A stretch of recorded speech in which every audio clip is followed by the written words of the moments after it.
So your car battery is dead, the key fob is useless, and you're locked out. You can still get in, and the tool you need is probably already in your hand. The problem isn't the fob itself, it's the main 12-volt battery in your car. When that battery is dead, there is no power for the car's computer, the body control module, to get the signal from your remote. The electronic door locks have no juice to work, so pushing the button does nothing at all.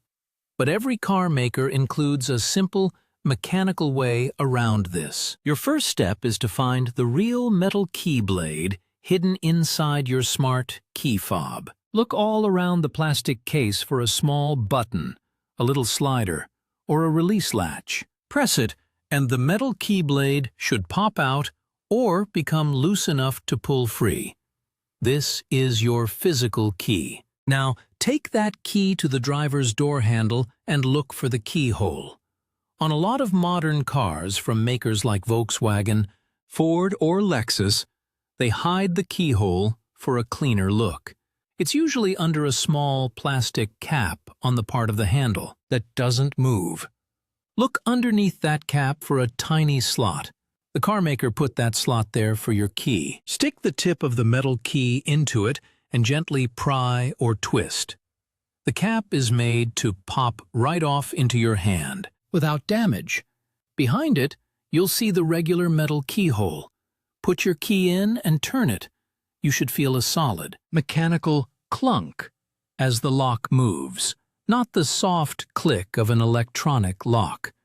That's it. The door is unlocked, and you've bypassed all the dead electronics. Now, be ready for the alarm. When you open the door, the horn might start blaring. This just means the battery has a tiny bit of power left. Enough for the horn, but not enough for the heavy door locks. Don't worry, this is normal. The alarm will shut off the second you get power back to the car. Just get inside and look for the hood release lever. It's usually down by your left foot or on the side of the dash, and it works with a simple cable, so it doesn't need electricity. Give it a good pull to pop the hood. With the hood open, you can get to the battery. Connect your portable jump starter or a set of jumper cables to the battery terminals. Some cars have special jump posts away from the battery, so look for a red plastic cover with a plus sign on it. As soon as you connect the power, the alarm will go silent.